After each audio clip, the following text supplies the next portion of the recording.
અંબાજી ધામમાં ભાદરવી પૂનમનો ઐતિહાસિક મેળો હવે શરૂઆતની દિશામાં છે। દર વર્ષે ગુજરાત સહિત દેશભરના લાખો શ્રદ્ધાળુઓ પગપાળા યાત્રા કરીને માં અંબાના દર્શને આવે છે। આ ભવ્ય મેળો માત્ર ધાર્મિક દ્રષ્ટિએ જ નહીં પરંતુ સામાજિક અને સાંસ્કૃતિક માહોલ માટે પણ અત્યંત મહત્વ ધરાવે છે। ભક્તિભાવથી ભરપૂર આ યાત્રામાં આ વર્ષે સાકરચંદ યુનિવર્સિટીના વિદ્યાર્થીઓએ એક અનોખી પહેલ કરી છે, જેમાં પ્લાસ્ટિક મુક્ત પદયાત્રાનો એક સંકલ્પ કરેલો છે।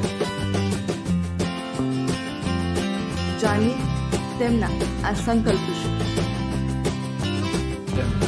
મારું નામ ધ્રુવી પટેલ, સાકરચંદ પટેલ યુનિવર્સિટીમાંથી NSS યુનિટમાંથી અમે એક મેસેજ પાસ કરવા માંગીએ છીએ કે દર વર્ષે હજારો પદયાત્રીઓ અંબાજી માતાના દર્શન માટે આવે છે, તો જેમાં ચા, કોફી, શરબત કે પછી પાણીના સ્ટોલ લાગેલા હોય છે, જેમાં પ્લાસ્ટિક યુઝ થાય છે। તો આ વખતની પદયાત્રા આપણે પ્લાસ્ટિક ફ્રી પદયાત્રા બનાવીએ। આ વર્ષે અંબાજીની આ પવિત્ર યાત્રાને વધુ અર્થસભર અને પર્યાવરણ પ્રેમી બનાવવા માટે વિસનગરની સાકરચંદ પટેલ યુનિવર્સિટી NSSના વિદ્યાર્થીઓએ એક અનોખી પહેલ કરી છે, જેમાં પ્લાસ્ટિક મુક્ત પદયાત્રાનો સંકલ્પ કરેલો છે, જેમાં પદયાત્રીઓ પ્લાસ્ટિકના વપરાશથી દૂર રહેવા માટે અપીલ કરવામાં આવી છે, જેથી પર્યાવરણનું નુકસાન ન થાય। જે પ્લાસ્ટિકના ગ્લાસ યુઝ થાય છે એની જગ્યાએ આપણે સ્ટીલના ગ્લાસ યુઝ કરીએ અને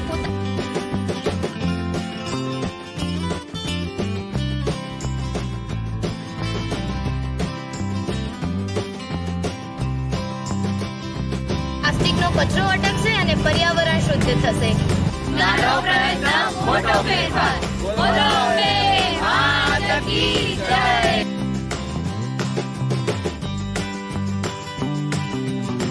વિદ્યાર્થીઓએ પોતાના વિડીયોમાં સંદેશમાં એક નાટ્યાત્મક રજૂઆત દ્વારા બતાવ્યું છે કે યાત્રા દરમિયાન રસ્તા પર ઉભેલા સેવા કેમ્પો અને સ્ટોલ પર પ્લાસ્ટિકના ગ્લાસ અને થાળી વાટકીનો મોટા ભાગે ઉપયોગ થતો હોય છે।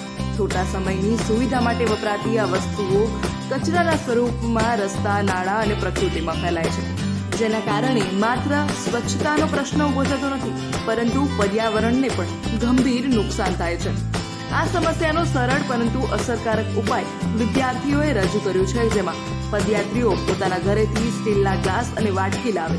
આ નાના પ્રયાસથી લોકો કરે તો માત્ર પ્લાસ્ટિકનો કચરો જ નહીં પરંતુ યાત્રા સાચા અર્થમાં પવિત્ર અને પર્યાવરણ મૈત્રી બની રહેશે।